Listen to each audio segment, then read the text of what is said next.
I think Akron's first half was one of the finest shooting performances by a team I've seen. Unfortunately, we didn't have answers on the defensive end, and we weren't hitting at the same clip that they were, and so it was easy for them to jump out of that lead. But Hannah Luberg's offensive performance was the performance of an MVP type player.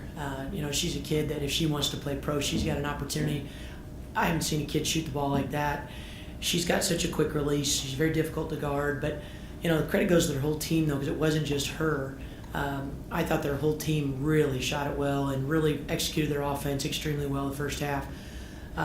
For us, it's tough because I really have enjoyed coaching this team, and especially for my three seniors, I think the world of all three of them, and it's hard to say goodbye to them because they've done such a phenomenal job in our program.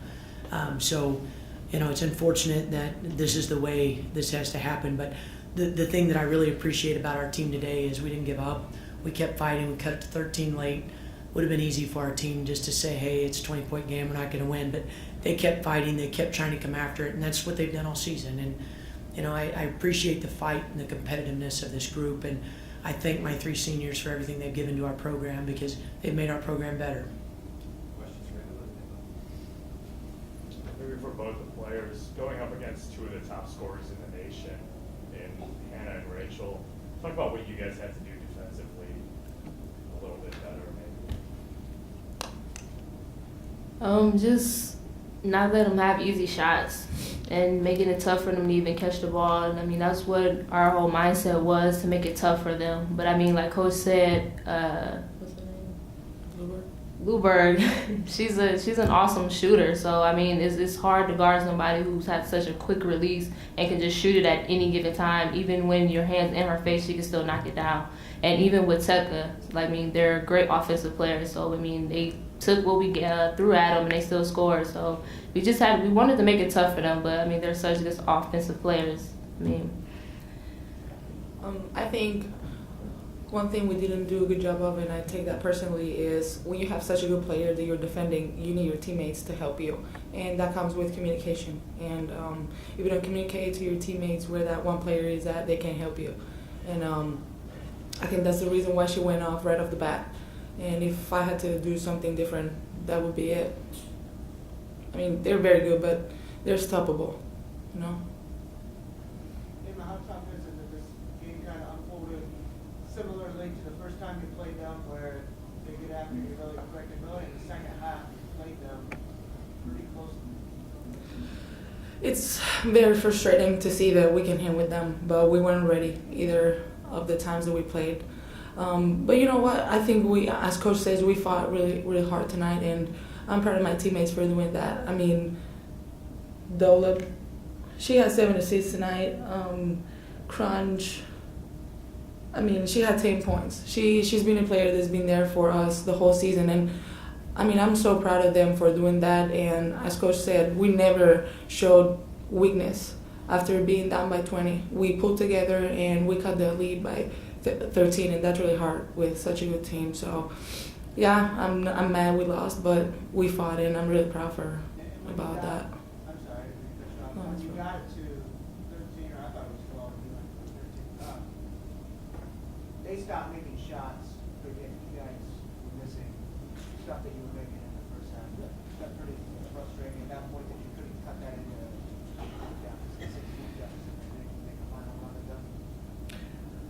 I mean, it's not the most fun thing to say or to see when we're not hitting shots, but again, I'm really proud of the fact that we stopped a very good offensive team, and they were missing shots because our defense was that good. So, yeah, we could have hit some more shots, but every team has, those moments where, yeah, we could have hit some more shots, but the fact that we still stepped up in defense and made them take those shots that were not shots that they were feeling comfortable with, we still deserve some credit for that, I think.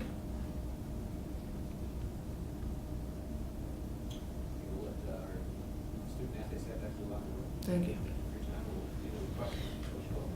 Hey, Trish, can you talk about these two in particular too? Because we talked way back at the beginning of the season how much of a load these two are going to have to take. And you even said it for the first time. I've got a young team. Don't judge me by this first game. What do you see us at the end of the season? How proud are you of the job that those two have done? Because you've seen, we've known Angela has done it, but Emma really had to step up and be a team leader. Well, I think the thing that I'm really impressed is that no matter what happened throughout the season, wins, losses, whatever, those two came to work every day. And, those are the two top minute getters in our league. They played more minutes than anybody. And yet, and to go back to something that Ryan had asked, I think what people don't understand is when you're down 20, you're trying to cut it, you're expending so much energy on defense that sometimes it's hard to have legs on offense. And they were giving everything they had just to cut it to that point. And you look at how many games we played in a short amount of time.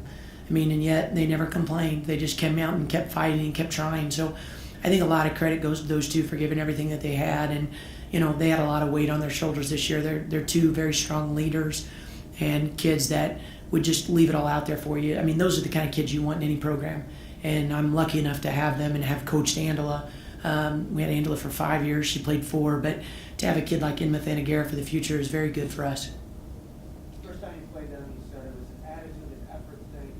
Was it an attitude and effort thing tonight, or just a little bit of making that distinction? Well, some of that is, we weren't communicating as Inma said on defense, but I didn't feel like it was an effort thing. I think we could have communicated a little bit better. She was able to get off some things for a little bit of clean looks that we could have helped. I thought there were some offensive rebound putbacks that really hurt us. That I remember one in particular where a kid came streaking in from the 3-point line to lay it in. Those were backbreakers. Not only is she shooting well, but then we're not boxing out. But I think the thing that's tough about them is they get so many offensive possessions because they're pushing the ball so quick. And, the tough thing for a team that's played a lot of games in a short amount of time is that you're tired. And as much as we tried not to talk about it, that's why I was trying to sub a lot in the first half and keep our legs fresh because they were playing an up-tempo game, and rightfully so. If I'm playing a tired team, I'd want to do the same thing. But they do get the ball in and up the floor very, very quick. And they're they don't take a lot of time getting into their sets. Their action is so quick that if you're not communicating, it's very difficult to guard. And then you throw in the fact that you've got a kid like Luberg who can shoot it right in your face. She's phenomenal. One of the best shooters I've ever seen. Yeah. Trish, I know there's like 13 or 12, but did you sense the key? You had 3 consecutive possessions when it was 13 or 12, Yeah. and they were point-blank shots. Yep. All misses, then Carly Young comes down and It's 3. Yep. You sense your team kind of went, Yeah. "Whoa." That was a tough break. And you're right, we did have point-blank looks, and that's the unfortunate thing. But, I'm not faulting effort today. Very, very rarely was it them getting back and getting a layup because we didn't get back in defense. Our kids were trying. I just think that it just wasn't our night. We could have communicated better defensively, and we could have shot it better than what we did. And it's unfortunate that we picked tonight where we're going against a very potent offensive team, not shoot the ball well because we couldn't match them basket for basket. See any scenario in which you get a W19? I don't know. I think it's tough with a 500 record. The unfortunate thing about a 500 record is if you look at some of the teams that we tried to play, we don't necessarily get credit for that, where maybe there's some teams that played Division II or NAI or Division III teams, they may have a few more wins than we have. But we wanted to play the best competition we could to get ready for this season. That's what we did. And, if they take a look at that, maybe. But, regardless of whether we play in postseason or not, I'm very proud of this team because this is a team that faced a lot of adversity and fought hard no matter what every single night. And I'm very, very proud of the effort that they gave 99% of the season. They had a couple slip-ups here and there, but, this is a team that played Purdue to the wire. This is a team that took some of the best teams in our league to the wire. So, I'm very proud of what they tried to do this season with a very young and inexperienced team. Thank you.